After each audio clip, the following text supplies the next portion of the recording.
ada seorang sahabat tapi jauh lebih tua dari saya. Jadi suami istri ini saling mencintai awalnya. Dalam perjalanannya 2 tahun pernikahan, mereka belum juga dikaruniai momongan.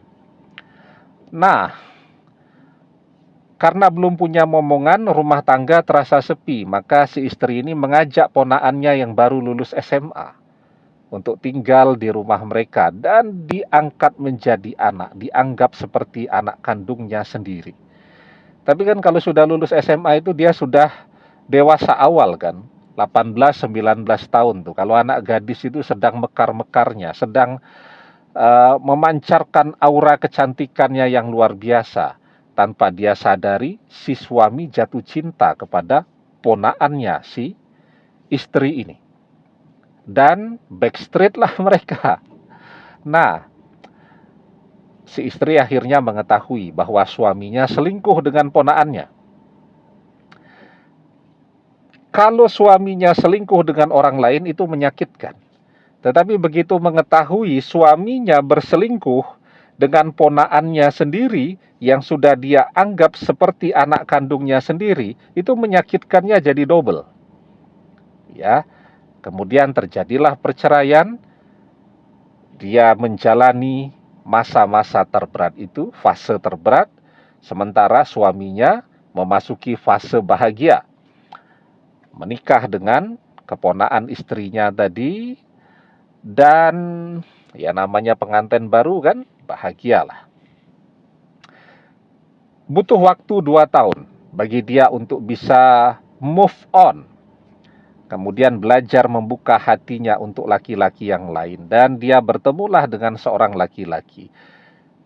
Tentu cintanya tidak sehebat kepada mantan suaminya, tetapi dia mau belajar untuk menerima takdirnya, jodohnya dengan si laki-laki ini.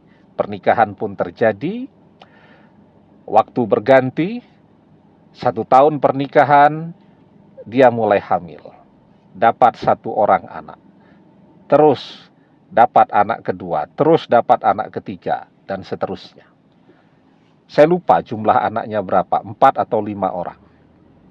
Anak-anak tadi tumbuh ya, dari anak-anak yang lucu-lucunya, tumbuh remaja, tumbuh dewasa, menikah, dan dia merasakan kebahagiaan kemudian menjadi seorang ibu juga menjadi seorang nenek. Jadi dia merasa bahwa kebahagiaannya sebagai seorang wanita betul-betul sempurna. Dan dia bersyukur kepada Allah. Nah, apa yang terjadi kepada mantan suaminya? Ternyata 2 tahun pernikahan itu, dan mereka belum punya anak nih. Sehingga kemudian ngambil ponakannya untuk dijadikan anak angkat yang kemudian berselingkuh dengan suaminya itu. Ternyata yang mandul adalah suaminya. Setelah suaminya menikah dengan keponakannya, ya begitu saja. Tidak punya momongan karena yang mandul adalah bekas suaminya tadi. Ya. Nah, disitulah dia kemudian mengambil hikmah. Oh, ternyata di balik pengkhianatan sang suami tadi kepada dia, Allah punya rencana yang jauh lebih indah untuk dia. Dia mendapatkan suami yang mencintai dan setia kepada dia. Dia punya anak-anak, dia punya cucu, dan seterusnya, dan seterusnya.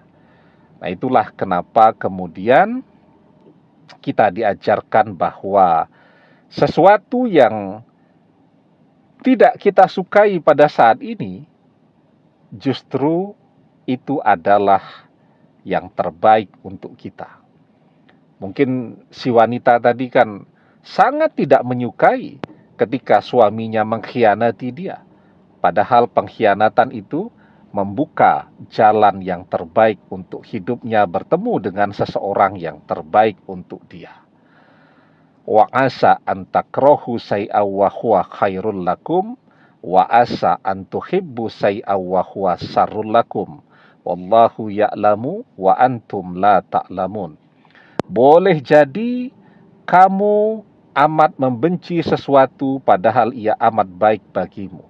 Dan boleh jadi kamu amat mencintai sesuatu padahal ia amat buruk bagimu.